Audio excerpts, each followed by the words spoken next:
Greetings and welcome to Fright Night Flix, where every night is Fright Night.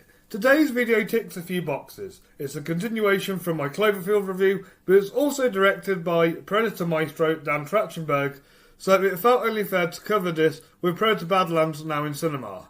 Like Cloverfield, this was also a first time watch for me, and since I've often heard this described as a superior sequel, I went in with some pretty high expectations. Did it match them? Well, here are my thoughts on 10 Cloverfield Lane.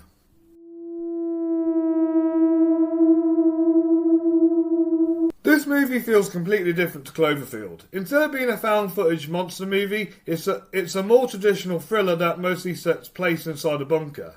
It's a claustrophobic tense bottle film that still follows a few familiar horror beats, but the sharp writing and tight pacing make it feel much more intense than a generic horror flick. Nice. That said, I do think the ending drags a little longer than it should. Still, it's a well-written film that constantly keeps you on edge. I also noticed that Damien Chazelle, the director of La La Land, contributed to the screenplay, and you can tell, he adds touches of human drama and emotional rhythm that elevate the story beyond a standard survival thriller. If you're good at something, never do it for free. For a directorial debut, Trachtenberg does a fantastic job bringing the spiritual sequel to life. The production design is top-notch, the bunker itself feels like a character full of personality and tension. The cinematography captures the claustrophobic feeling perfectly, using close-ups and fine angles to keep you unsettled. As his only non-Predator film so far, it proves that Trachtenberg has more range as a filmmaker than people might think.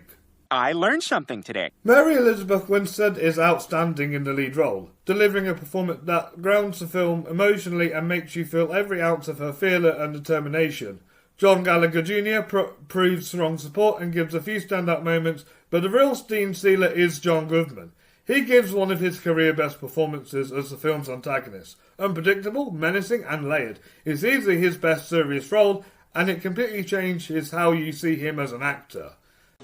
Yeah, well, you know, that's just like, your opinion, man. Now, do I think this is better than Cloverfield? In its own way, yes. They're hard to compare since they are completely different films that just so happen to take place in the same universe and just so happen to have the same name. 10 Cloverfield Lane is the better crafted film, while Cloverfield has that raw, chaotic energy that makes it unique. Honestly, I like them both for different reasons.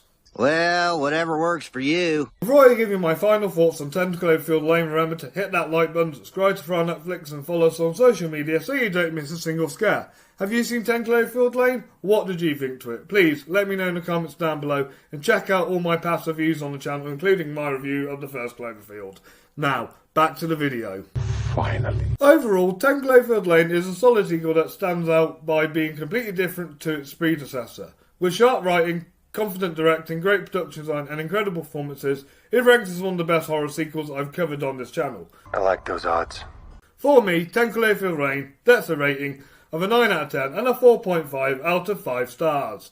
Thank you all for watching. Join me next time when I cover Alien Badlands, but until then, stay spooky.